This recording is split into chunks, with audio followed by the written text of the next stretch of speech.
Assalamu alaikum урматтуу мекендештер. Бүгүн сиздерге 3 маселе боюнча маалымат бермекчимин. Сиздерден болсо бир гана нерсени суранат элем. Видеону толугу менен көрүңүздөр жана башкаларга дагы жөнөтүп коюңуздар. Анткени туура маалыматты канчалык көп адам көрсө, ошончону биз кандайдыр бир жамандыктан коргоп калган болобуз жана ошондой эле өзүнүн оорусунан жакшыраак айыгышына себепчи болобуз. Андыктан сиздер дагы жакшылыкка себепчи болуңуздар. Биринчи маселебиз бул Атлант боюнча. Өзүңүздөр жакшы билесиздер, бүгүнкү күндө Атланттын кышайып калыптыр, Атлантты түздөө керек деген фактыларды угуп эле жүрөсүздөр. Ошол сизде болуп жаткан кандайдыр бир ооруларга, мисалы желкеңиз ооруса, мойнуңуз ооруса, башыңыз ооруса, алыңыз жок болсо жана башка көп маселелердин тамыры эмнеде дегенде ушул Атланттын кышайып калгандыгына деп ушундай айтып жүрүшөт да. Жана мен сиздерге айтаар элем, бул кыпкызыл калп. Анткени медицинада Атлант кышайып калыптыр деген диагноз жок. Болбойт дагы. Балким кандайдыр бир кырсыктын айынан, мисалы авария болгондо же бир кулап кеткенде ошол Атлант кышайып кететтир.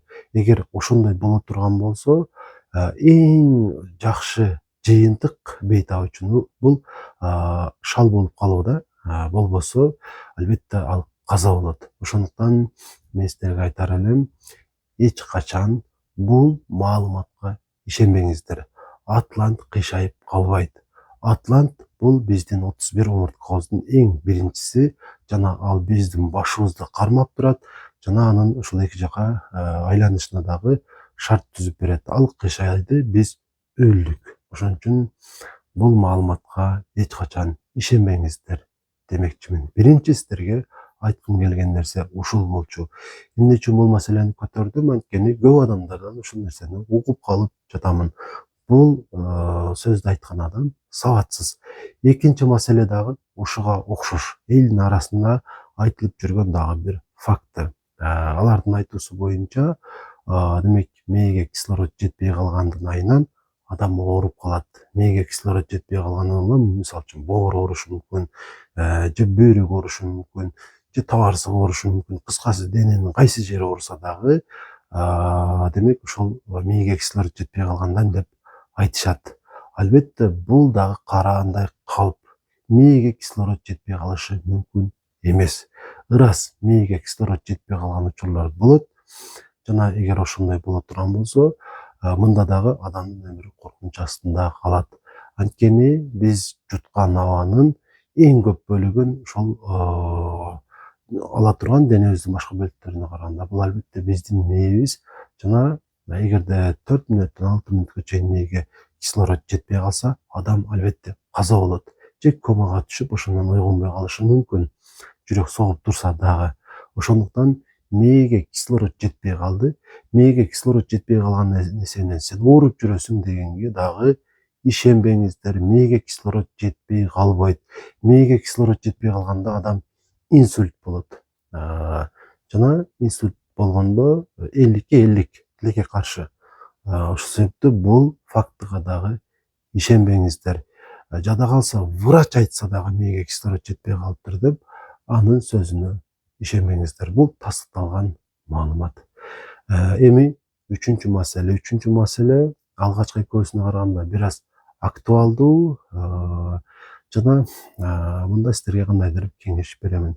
Үчүнчү маалыматты айтуудан мурда ошол мага келген комментарийлер боюнча кыскача айтып өтөйүн.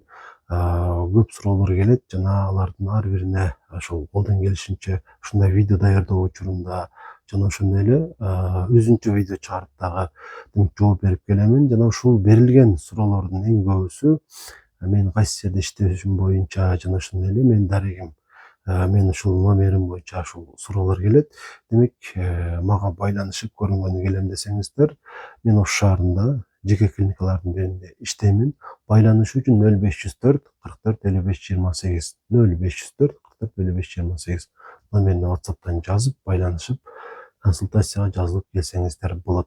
Анан албетте узакта жашасаңыздар, телефон аркылуу онлайн консультация алуу мүмкүнчүлүгү дагы бар. Демек, кезектеги маселеге кайтабыз. Бул үчүнчү маселебиз бүгүнкү күндө көпчүлүктү кыйнап келаткан нерсе алсыздык. Айрыкча жаз келгенде биз алсыз болуп калабыз, уйкучу болуп калабыз, иштегибиз келбей калат. Энергиянын жетишсиздиги демек бизди көп кыйнап коет да. Эми ушул энергиянын жетишсиздигин ар ким ар кандай кылып толуктагысы келет. Жана ошол чечимдердин ичинен эң актуалдуусу бул витамин. Сиз алсырап жатасызбы? Мына ушул витаминди ичиш керек, мына ушул микроэлементти ичиш керек. Ошондо сиз алдуу болуп каласыз деген факт. Мен сиздерге айтар элем, витамин бизге энергия бере албайт.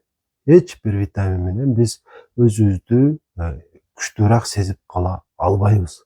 Ошондуктан таблетка түрүндөгү башка витаминдерге деле ошол алданбаңыздар. Булар сиздерге жардам бере албайт. Витамин менен биз күчтүү боло албайбыз. Ушуну туура түшүнүңүздөр.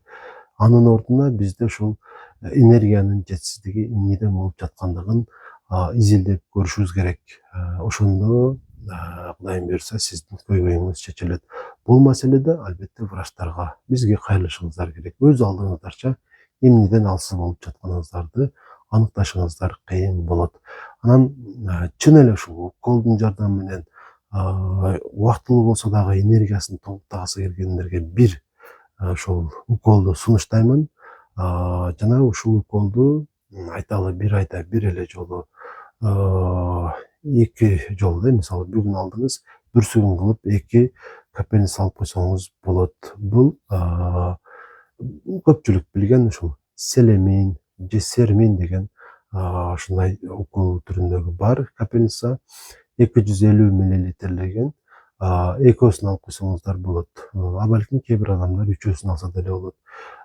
Бир айда бир жолу же болбосо 2-3 айда бир жолу алсаңыздар деле боло берет. Жана муну алганда кандай даярдык болушу керек? Биринчи кезекте кан басымыңыз норма болушу керек. Айтайын дегеним бийик болбошу керек. Кан басым бийик болсо бул капельницаны албаңыздар. Нормада турган учурда курсакты тойгузуп барып, шашпай алып алсаңыздар боло берет. Процедурныйдан дейбизби?